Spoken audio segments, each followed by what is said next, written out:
Bueno, entonces retomamos con esta sesión del lunes, ¿cierto? Ya estamos casi que volviendo al calendario que debería ser. Yo espero que hoy ya terminemos definitivamente este módulo, así como dice el programa, ¿cierto? Entonces, habíamos estado hablando de la era de los progresistas en Estados Unidos, lo que se conoce como la era de los progresistas, ¿cierto? Hablamos en particular desde un punto de vista bastante crítico de la paradoja y las paradojas que significaban estos, digamos, políticas y este pensamiento progresista, ¿cierto? Y en el título del libro de Tim Leonard, ustedes ven también, dice illiberal reformers, ¿cierto? Reformadores no liberales, ¿cierto? Entonces esta idea de que se creen progresistas, hacen cosas que tienen que ver, digamos, con el progreso de la economía, de la sociedad de Estados Unidos, pero al mismo tiempo muchas de estas reformas tienen unos vicios completamente no liberales, ¿cierto? Esas reformas están sobre todo enfocadas hacia unos sectores particulares de la sociedad, que son, ya lo dijimos, ¿cierto? Esos hombres blancos, anglosajones, estadounidenses, y que dejan por fuera a las mujeres, que dejan por fuera a los afroamericanos, que dejan por fuera a los inmigrantes asiáticos, que dejan por fuera a los inmigrantes también de Europa del Este, los latinos, digamos que no estábamos en ese momento todavía inmigrando de forma tan importante a Estados Unidos, entonces ni siquiera entramos dentro de la película, ¿cierto? Pero entonces tenemos esa doble dimensión. Pero además de eso, dijimos que uno de las contribuciones más importantes de este grupo de intelectuales, que recuerden no eran solamente economistas, sino que eran científicos sociales en general, políticos también, e incluso empresarios, fue la creación del Estado administrativo, ¿cierto? Esa idea de que el Estado definitivamente tenía que jugar un papel importante, no solamente para controlar la economía, sino también para controlar la sociedad y para dirigirla en cierto sentido, ¿cierto? Entonces esa idea va a cambiar definitivamente la manera de pensar no solamente de los economistas, sino otra vez de muchos intelectuales que ya van a pasar de esa idea de decir al mercado y a la sociedad hay que dejarla ser, dejarla libre, ¿cierto? Con las ideas del liberalismo, del laissez-faire, laissez-passer y todas estas cosas, y se convierte en parte de nuestra cultura y de la cultura de los intelectuales y de la cultura de los científicos sociales la idea de que necesitamos controlar esta cosa que se llama la economía y que se llama la sociedad. Entonces eso va a ser importante también para entender esto que va a venir a lo largo del siglo XX, digamos, y que hace parte de la clase del lunes, ¿cierto? Que es lo que vamos a terminar hoy con respecto a la importancia de la planificación económica, que tiene que ver también con el debate, el debate económico en el socialismo, y que va a tener que ver también con lo que está programado para hoy, que es esta idea de la racionalidad económica, ¿cierto? Entonces todo esto, otra vez, como siempre les digo y les advierto al principio de todas las clases, hace parte de ese complejo, de esa amalgama compleja de factores y de historias que se están tejiendo durante el siglo XX y que terminan en el cambio de la mentalidad de los economistas, pero también en el cambio de las herramientas y de las formas en que producimos conocimiento económico. Y eso lo vamos a ver ahora muy puntualmente con esta idea de racionalidad económica, ¿cierto? Entonces, una preguntita para ustedes, ¿cierto? Basada en las lecturas que hemos hecho, basadas en lo que hemos contado en este curso. ¿Cuál fue el papel que jugó la planificación económica en Estados Unidos durante la primera mitad del siglo XX? ¿Será que era importante? ¿Será que no era importante? Digamos, ¿hasta qué punto? ¿Qué significaba la planificación para los economistas, para los políticos, para la sociedad en Estados Unidos durante la primera mitad del siglo XX? Otra vez, lo que les decía, si se utilizaba, no se utilizaba, estaba satanizada, era castrochavismo, ¿qué era? Exacto, los tres tienen razón, ¿cierto? Esa idea de decir definitivamente necesitamos planificar la economía, ¿cierto? Va a ser importante en Estados Unidos y en todas las economías occidentales y también en las economías soviéticas, ¿cierto? Pero sobre todo, fíjense una cosa muy importante, y es que la planificación económica no va a ser vista como algo necesariamente ligado a las ideologías, ya sea capitalista o comunista, ¿cierto? Un poco lo que decía Nicolás. Es cierto que iban a satanizar a todo lo que significaba rojo, ¿cierto? Todo lo que significaba de izquierda, socialista, comunista, como pasa hoy en día también, ¿cierto? Por supuesto. Pero la planificación, fíjense ustedes que no hacía parte necesariamente de esa satanización, ¿cierto? Entonces es bien interesante, era vista como una herramienta neutral para tratar ya sea o de instaurar el comunismo, ¿cierto? O de enmendar los problemas del capitalismo. Entonces ese punto es absolutamente importante, ¿cierto? Y sobre todo vamos a ver que en muchísimos niveles de este estado administrativo, que ahora es importante a partir del principio del siglo XX en Estados Unidos, sobre todo a partir de la Primera Guerra Mundial en muchos países europeos, se va a llevar a cabo planificación económica y planificación en general en muchísimos niveles estatales, ¿cierto? Y en muchísimos niveles, en muchas agencias también del Estado, y también en el sector privado. También los privados, también las industrias, también los grandes conglomerados industriales, que es lo que nos dice Balciano, ¿cierto? Van a entender que necesitan hacer planificación y que esa planificación además no solamente está acompañada de un razonamiento digamos que va a buscar mayores beneficios para las empresas, para las industrias, sino que también va a estar acompañado de una política social y de lo que llamamos hoy en día la responsabilidad social de las empresas, ¿cierto? Todo ese tipo de cosas nacen, digamos, en este contexto, ¿cierto? Pero al mismo tiempo no hay solamente una buena manera de hacer planificación económica, ¿cierto? Y no hay solamente una buena teoría, ni un buen método o una buena herramienta para hacer planificación económica, sino que hay un pluralismo y una cantidad de maneras de entender justamente cómo hacer esa planificación. Entonces, lo que les comentaba hace un momento, ¿cierto? Dentro del mismo Estado hay diferentes agencias, diferentes instancias en donde se utilizan distintas herramientas o se van desarrollando diferentes herramientas para hacer planificación económica. Ahora vamos a ver lo que pasa justamente durante la Guerra Fría, por ejemplo, y con la programación lineal y todo este tipo de proyectos que se desarrollan desde el punto de vista de las agencias militares y desde la Fuerza Aérea.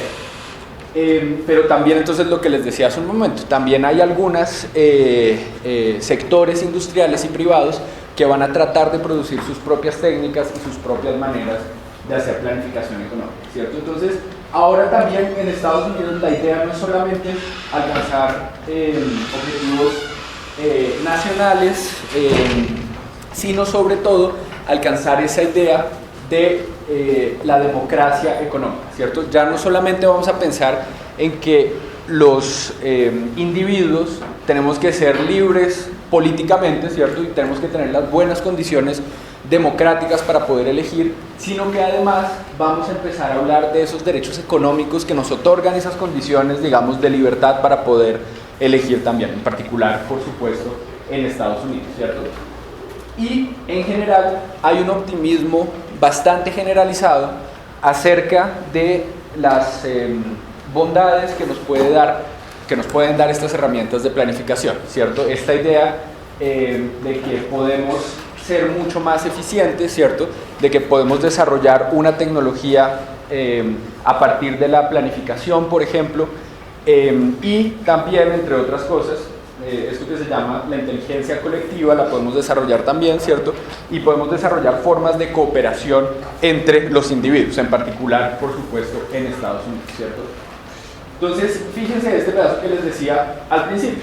Tanto Stalin en la Unión Soviética como Hoover en Estados Unidos van a decir que la planificación es una herramienta propia de su país y de su cultura, ¿cierto? Entonces Hoover va a defender la planificación como es estadounidense, es nuestro orgullo y a partir de esto es que vamos a lograr el progreso.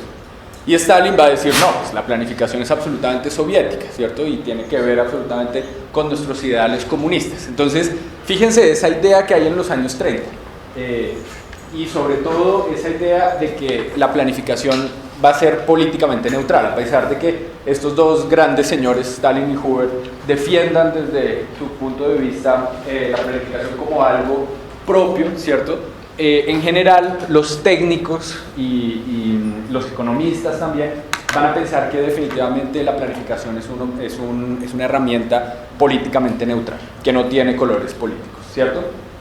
Y justamente la discusión no se va a dar entre el extremo de, bueno, necesitamos planificar completamente la economía y la sociedad, o definitivamente necesitamos dejarla completamente libre, sino que va a ser más bien digamos, en una escala, en un grado entre esas dos posiciones extremas, ¿cierto?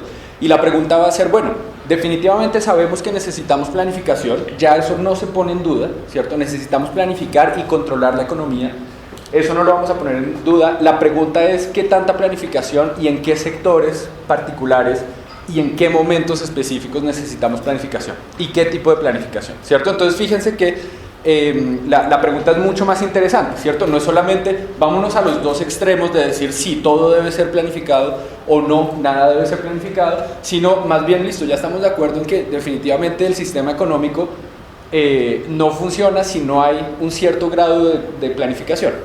La pregunta es cuál es ese grado de planificación y cómo planificamos bien, ¿cierto?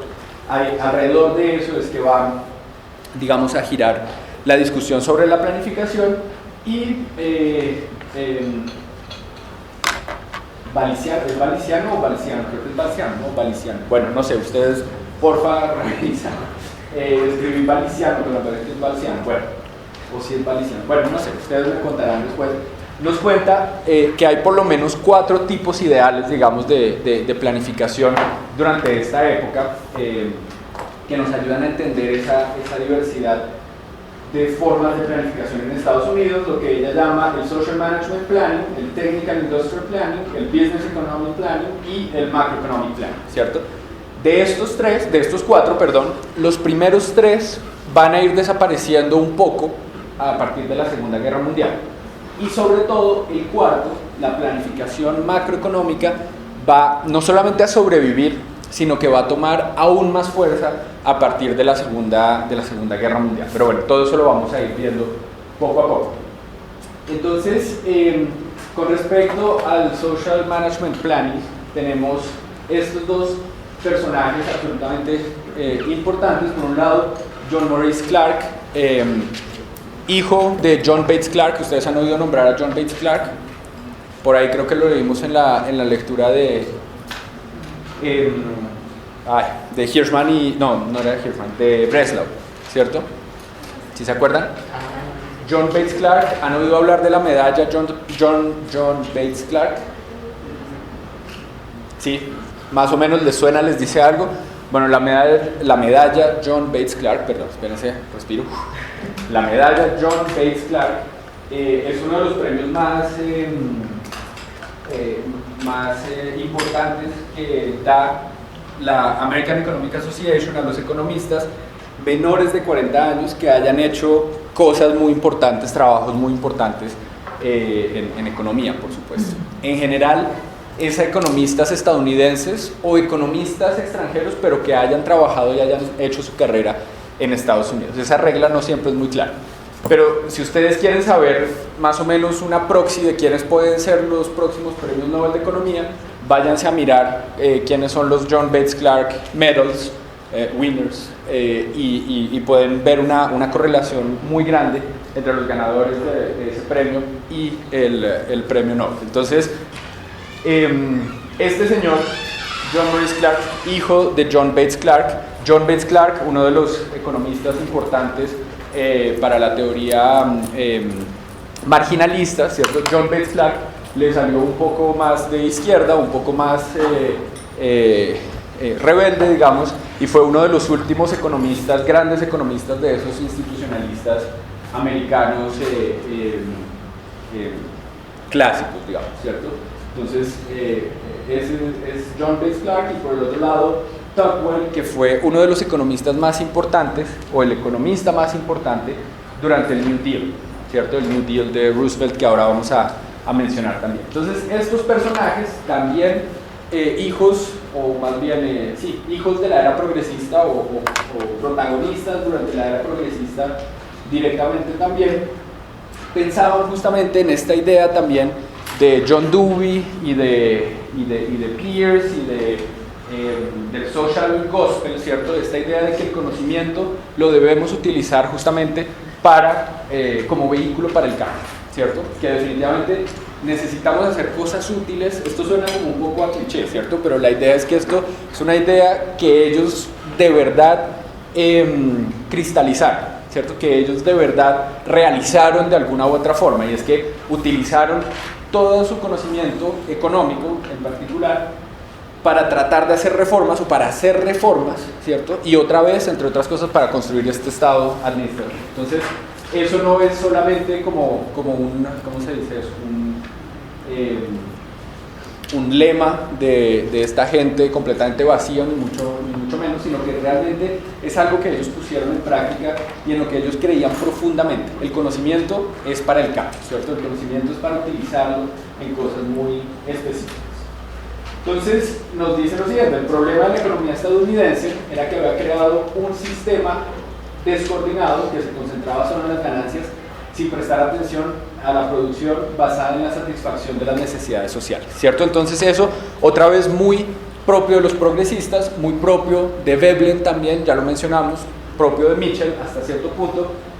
La economía está completamente descontrolada, el capitalismo se volvió este monstruo, ¿cierto? Que hace cosas, que genera problemas sociales, y en particular porque existe esta business economy, ¿cierto? Esta economía que solamente se concentra en la producción de dinero, en la producción de ganancias, y no necesariamente se concentra en tratar de ver cuáles son las necesidades que necesitan, perdón la redundancia, ¿cierto?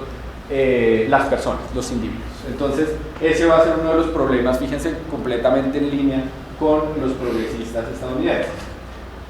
La reestructuración de la vida económica y social para remediar los problemas de subconsumo van a ser, digamos, la prioridad de este tipo de economistas, y para lograr esto es necesario hacer uso eficiente de los recursos nacionales desde la activa intervención del Estado y su cooperación con los privados. Entonces, fíjense, también muy desde la tradición estadounidense, no solamente necesitamos crear ese Estado administrativo importante, sino que al mismo tiempo necesitamos crear unos puentes de cooperación con los privados que nos permitan hacer una asignación más eficiente de los recursos, ¿cierto?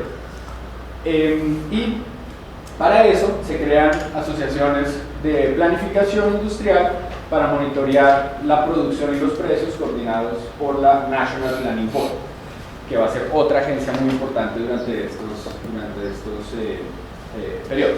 Sobre todo, para ellos, la planificación va a ser necesariamente un proceso evolutivo, ¿cierto? Que solamente podemos testear, si ustedes quieren, en la experimentación misma. No existe una teoría de la planificación hipotético-deductiva, abstracta, en donde tenemos unos principios universales sobre la planificación, sino que ellos van a decir, no, necesitamos planificar intuitivamente, de la mejor forma que creamos posible, ¿cierto? Y después, según la experiencia, según lo que vaya pasando, nos damos cuenta en qué la embarramos y en qué nos salieron las cosas bien, ¿cierto? Entonces, eso pues es un tipo de planificación muy a la estadounidense también, ¿cierto? La siguiente, Technical Industrial Planning, con estos dos señores, Mordecai Ezekiel y Gardiner Mills. Mordecai Ezekiel también un economista bastante importante durante esta época. Nos dice justamente que el sector industrial es el que debe tener una participación activa para poder resolver los problemas de la economía, ¿cierto? Entonces, perdón, aquí les puse todo esto en inglés, yo creo que, bueno, es que son todas citaciones, entonces, fíjense cómo hay que poner las citaciones, siempre con los cositos estos y con ¿cómo se llaman? Las comillas, y con el autor y con el año, ¿sí o no? ¿Sí saben todos esos? ¿Y la página? La página a veces, sí, la página falta, es verdad. A veces hay que poner la página, a veces no, pero por lo menos esto, ¿cierto? Para que ustedes sepan que yo no soy el que estoy hablando, sino que es Mins y Ezequiel. Eso todos lo saben, lo que pasa es que a veces parece que en esta facultad no todos pudiéramos hacer eso, pero bueno. The coordination of operating policy is fundamentally a technical job, ¿cierto? Entonces fíjense cómo aquí ya no solamente tiene que ver con la intuición, como en el pasado, sino que tiene que ver también con esta idea de que necesitamos técnicos y tecnócratas que hagan este trabajo de planificación, which should be handled in the administration. Además, estas personas tienen que estar en la administración pública, ¿cierto? Entonces, le damos también importancia a los técnicos que estén creando esos vínculos con el sector industrial, pero que estén desde el Estado, ¿cierto?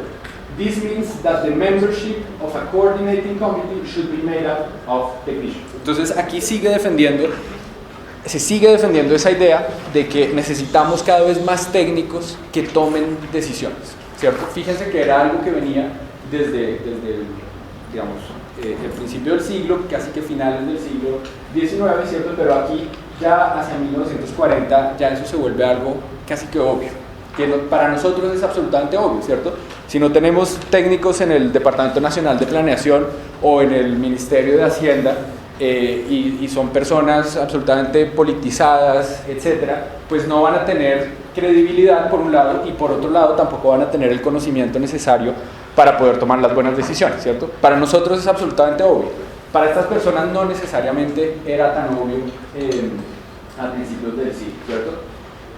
It's possible that in periods of deficit buying, the more important key industries could be induced to develop a combined program of expanded productions which would both increase employment and supply the increased buying power capable of purchasing the additional goods produced.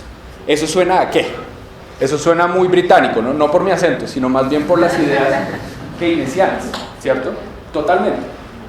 Y por el otro lado, Ezequiel nos dice, the idea is to have each of the key basic industries prepare tentative programs for expanding its operations and payroll in the year ahead, and then to check and revise those tentative programs against each other to be sure they fit together properly. Entonces, otra vez tiene que ver un poco con la experimentación, ¿cierto? Vamos a tratar de desarrollar estos programas para expandir las operaciones de ciertas industrias clave. Fíjense que no es cualquier tipo de industria, ¿cierto? Y eso nos va a hacer pensar un poco a la idea de desarrollo de la que vamos a hablar dentro de un par de semanas de Hirschman, ¿cierto?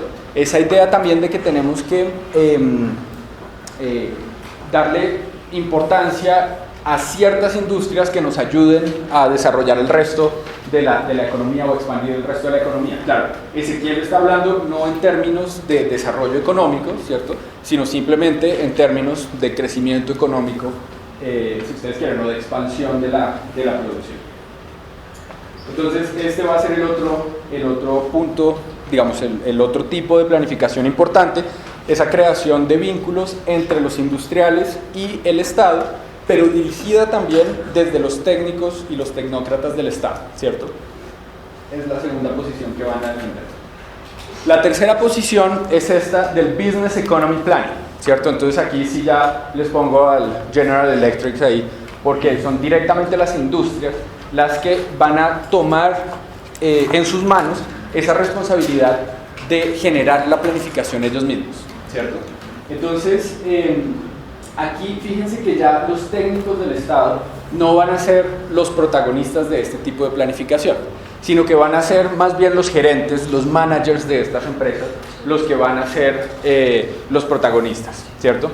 Entonces nos dice Organized Industry, aquí sí les puse la página, mira Matías, ahí sí está, 20. Organized industry should take the lead, recognizing its responsibility to its employees, to the public, and to its stockholders, ¿cierto? Entonces, esta idea de que los industriales tienen esa responsabilidad no solamente con respecto a sus accionistas, ¿cierto?, sino también al público en general y en particular también a sus empleados. Entonces era lo que les mencionaba al principio acerca de esa idea de que estas industrias no solamente van a ser responsables de la planificación de su producción, etcétera, sino que al mismo tiempo van a desarrollar estas ideas acerca de la responsabilidad social de las empresas, ¿cierto? Eso no es demasiado innovador, eso no es nada nuevo, fíjense, desde los años 30 e incluso antes estamos hablando de ese tipo de cosas, ¿cierto? Otra cuestión es que si se haya hecho o no, ¿cierto? Eso ya es otra discusión, pero las ideas han estado ahí siempre.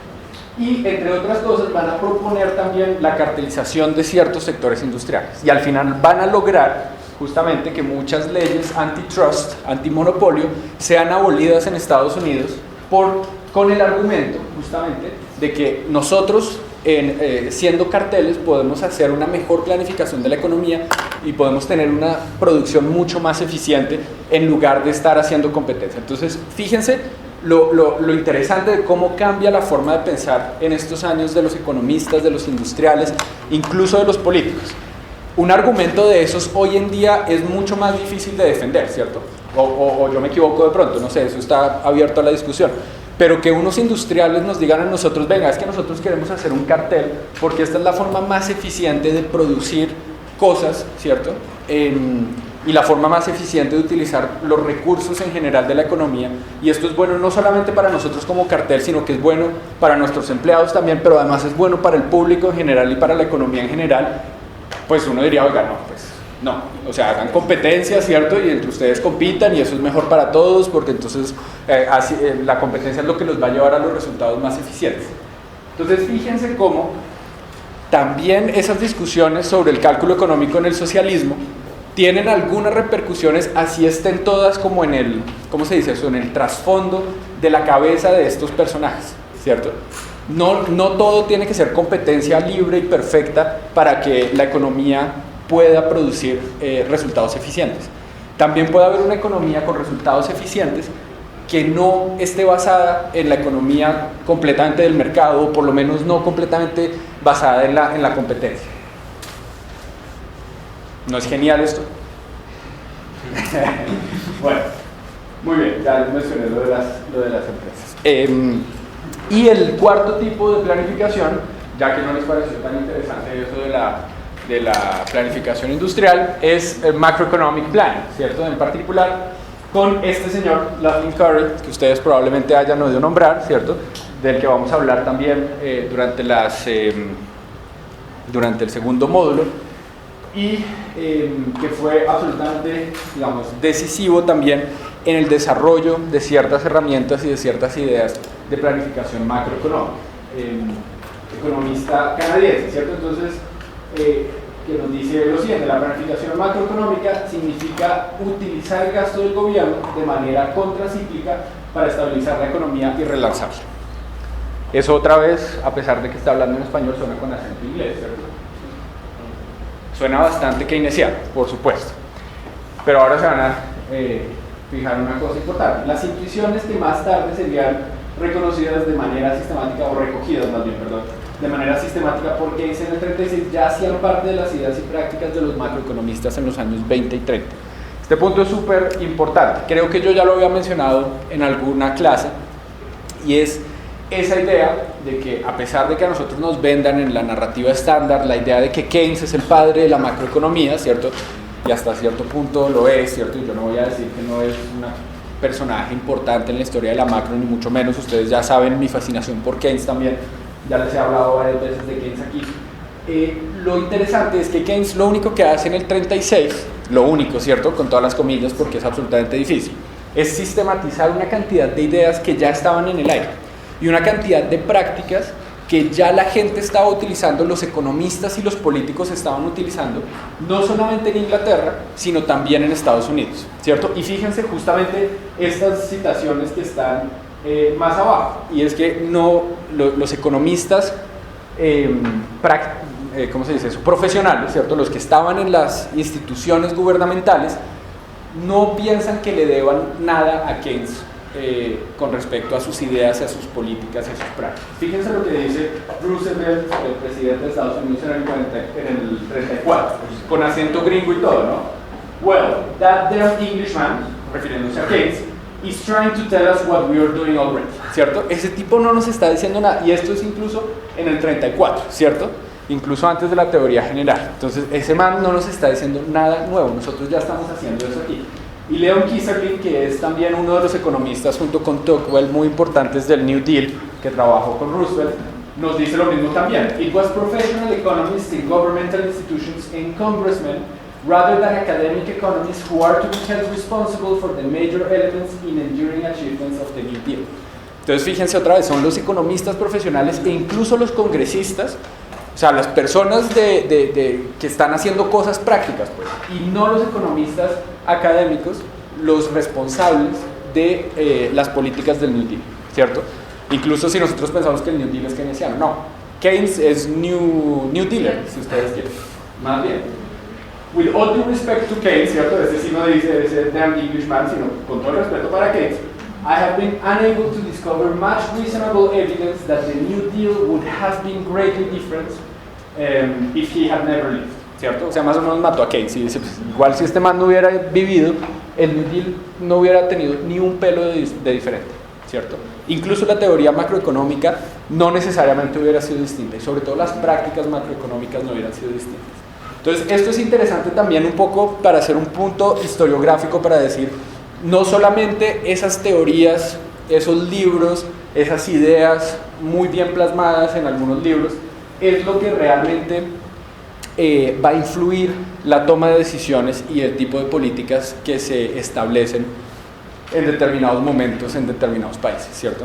En general, muchas veces, los que están haciendo realmente esas políticas, desarrollando esas ideas, las están desarrollando desde la práctica misma, ¿cierto? Y eso para darle mucho más valor justamente, no a esos economistas académicos, tampoco les quiero quitar valor, ¿cierto? Pero para darles más valor y resaltar la labor de muchos economistas profesionales que están trabajando en instituciones o que han trabajado en instituciones como el Banco de la República, como el Departamento Nacional de Planeación, ¿cierto? Que están en el día a día desarrollando herramientas, desarrollando técnicas, desarrollando ideas para resolver problemas muy específicos.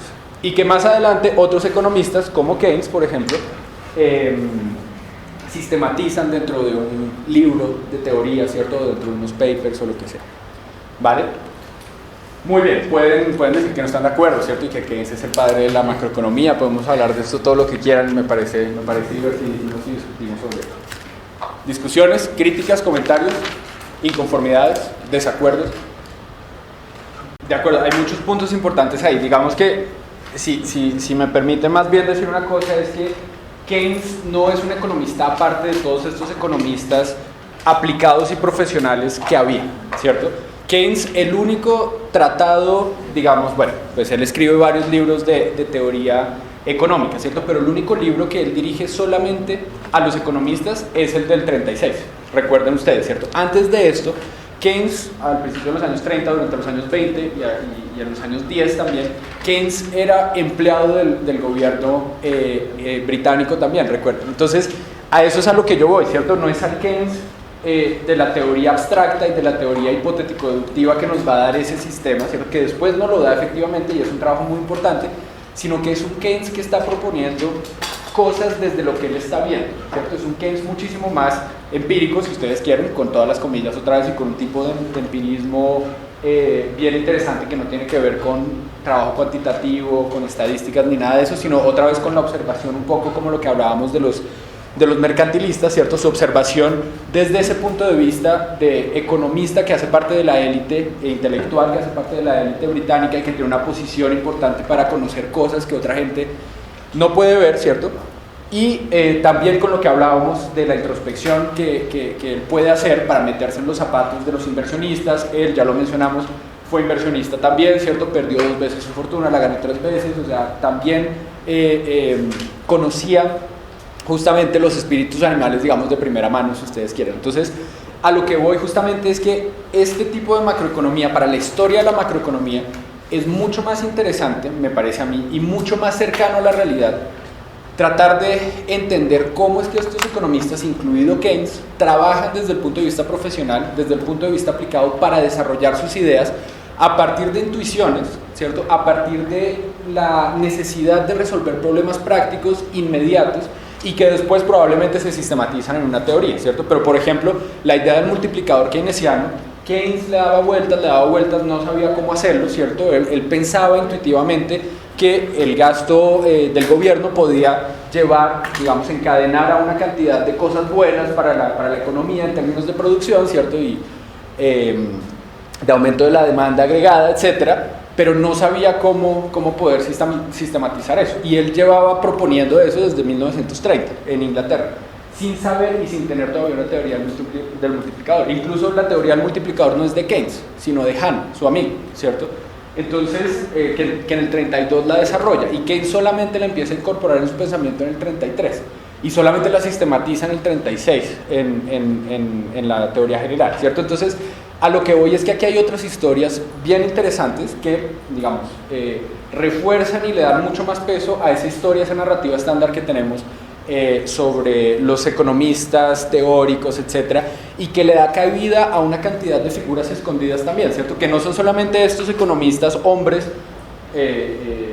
profesionales que desarrollaron estas ideas, sino también, que ya las mencionamos también, a muchas mujeres que estaban ayudándole a estos manes a calcular cosas, ¿cierto? Y no solamente a calcular cosas, sino a desarrollar ellas mismas métodos matemáticos, estadísticos, para poder ser mucho más eficientes en sus cálculos. Entonces, hoy vamos a hablar en un momento en particular de la Coles Commission y de la Rand Corporation. Ustedes lo vieron en la lectura de Eckstein y compañía, ¿cierto? Donde también se menciona ese tipo de personajes. Entonces, es a eso a lo que voy, ¿cierto? Que estas narrativas distintas nos permiten también recuperar otras ideas, otros personajes que a veces están escondidos, ¿cierto? O que los historiadores del pensamiento económico lamentablemente hemos escondido. ¿Otras reacciones? ¿Preguntas? ¿No? Muy bien, entonces cerramos el paréntesis sobre Keynes y la historia de la macro, ¿cierto? Para hablar rápidamente de el New Deal, ¿cierto? Entonces ustedes probablemente todos hayan oído nombrar el New Deal, sepan más o menos qué es, ¿cierto? ¿O no mucho? ¿No mucho? Pues es este programa absolutamente ambicioso que se instaura o que se trata de desarrollar a partir de la Gran Depresión y con este señor Franklin Delano Roosevelt, ¿cierto? A partir del 32, para tratar justamente de resolver el problema de la Gran Depresión, ¿cierto? Para tratar de resolver ese problema de la caída en la producción, el aumento de la tasa de desempleo, el aumento de la pobreza, todo esto que significó la Gran Depresión, ¿cierto? Y que no parecía, digamos, que hubiera formas de poder salir de esto, ¿cierto? Por lo menos el mercado por sí solo, la economía por sí sola, no nos iba a sacar de eso. Entonces, dentro de toda esta idea de que la planificación es importante, el control de la economía es importante, estos economistas, intelectuales y políticos dijeron: necesitamos llevar a cabo un plan absolutamente ambicioso de recuperación que vamos a llamar el New Deal, ¿cierto? Entonces, una de las primeras cosas que hacen es que instauran ese National Recovery Act, en donde, por ejemplo, abolen, ¿se dice? Abolen las leyes de antimonopolio, que suenan como raro. Abolen, ¿cierto? Abolieron. Abolieron y nos ponemos de acuerdo. Abolieron, ¿cómo se dice en presente abolir? Yo abolo, tú aboles. Abolieron las leyes de antimonopolio, que era lo que mencionábamos hace un momento, ¿cierto? Para permitir otra vez esa colusión de las empresas. Algo que, recuerden ustedes, contra lo que los progresistas habían luchado a finales del siglo XIX, a principios del XX, ¿se acuerdan? Esa idea de que había esos monopolios demasiado grandes, los Rockefeller, los Duke, todos estos, los Carnegie, toda esta gente que tenía demasiada plata y que tenía sobre todo demasiado poder sobre ciertos mercados. Entonces aquí dicen: no, necesitamos que esta gente se una para poder relanzar la economía, ¿cierto? Y para poder bajar el desempleo. Y en particular van a empezar a contratar a toda esta generación de economistas de los años 30 que están saliendo de las buenas universidades. En particular, si ustedes quieren reírse un momentico, Milton Friedman hizo parte de una de estas oficinas de planificación. Gracias por reírse, Nicolás, porque el resto no se rió. Pero bueno, Milton Friedman, con toda su idea, ¿cierto?, del capitalismo, de la liberalización de los mercados y todo eso, empezó su carrera como economista trabajando en una agencia que hacía planificación económica, ¿cierto? Pues no lo marcó mucho al final. Mentiras, no, más allá de la idea de que, como ustedes saben, Friedman siempre trató de utilizar la economía otra vez para tratar de resolver problemas muy específicos y muy concretos. Entonces, en ese sentido, por supuesto que lo marcó, ¿cierto? Sin embargo, todo este optimismo y esta cantidad de plata que se invirtió en una cantidad de programas también de infraestructura, construcción de carreteras, construcción de embalses gigantes, todo este tipo de cosas, muy del espíritu keynesiano, ¿cierto? Hacia el 37 y el 38, cuando parecía que la economía más o menos estaba recuperándose un poquito, ¿cierto?, vuelve y cae en una depresión en el 37 y en el 38, que solamente se va a recuperar a partir de la Segunda Guerra Mundial.